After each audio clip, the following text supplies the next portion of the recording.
Hi everyone and welcome back. I'm Christine Cusinelli and this week I'm talking about the topic of imposter syndrome. What's imposter syndrome? Well, if you missed my other videos this week, imposter syndrome is a misalignment that we have within ourselves about how we feel about our success.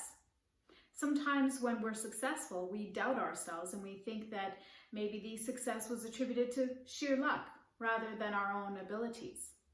So today, we're going to be talking about imposter syndrome type number 2, the Superwoman.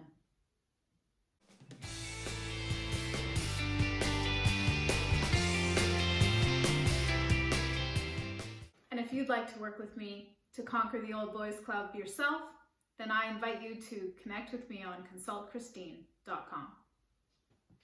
And today we're going to look at the inner imposter type of the Superwoman. So what does she look like exactly? The Superwoman feels the need to excel at everything.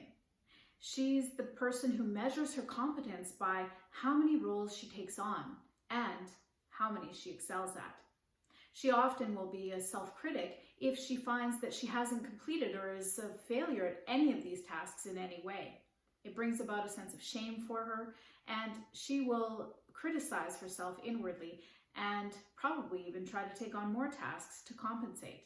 The Superwoman associates her self-worth with being able to handle tasks with ease and certainly aplenty. If you're not sure if this is yourself, ask yourself these questions. When you're in a meeting and they're asking for volunteers, do you have trouble saying no? When other people ask for you to add yet another task onto your plate, even though you know that you may fall short and not be able to deliver, do you get a sense within yourself that you're going to let yourself down if you can't accomplish this simple task, even though it's often not so simple?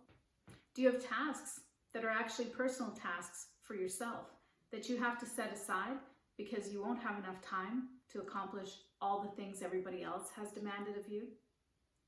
The Superwoman does get a great sense of pride, being able to accomplish all of these roles to their maximum.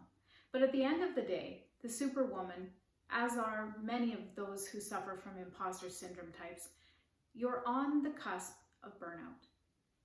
For all of you superheroines out there, I have 3 tips for you today. The first one is setting boundaries. Set them for others, but also set them for yourself. If you've decided that you're going to go and work out, block that into your schedule and make sure that you give that to yourself. Secondly, learn this phrase and repeat it to yourself when you're trying to sit on your hands in that meeting. Saying no to others is saying yes to myself. I know it feels selfish at first when you say that, but really, when you say no to other people, in a way you're being respectful to them as well. Sometimes if you can't complete the task because you've got way too many things going on the go, at least you're precautioning everything so that you don't wind up disappointing that other person. But most importantly, it's really important that we take care of ourselves first. We see it in the airplanes all the time. When the mask drops from the ceiling, we're all told that we need to give ourselves the oxygen first. And if we can't be a resource for our own selves and make sure that we are establishing some healthy routines, we cannot actually fulfill the roles that we really want to. And lastly, be gentle with yourselves. Ladies, self-care has got to become a priority.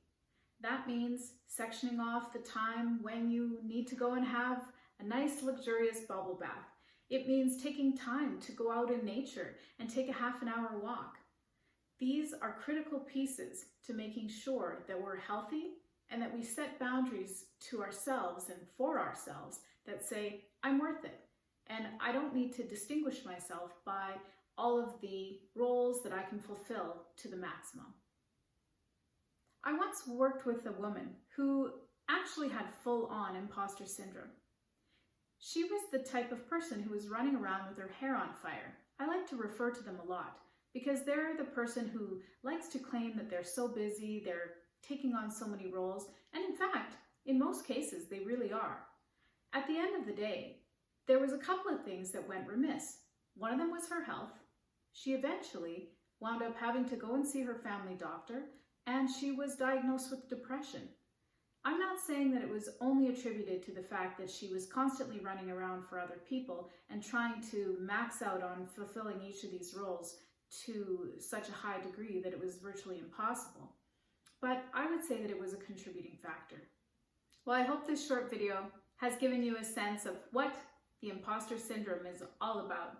Once we know what something is, knowledge is power, and that will help you be able to reconcile who you are on the outside with who you are on the inside.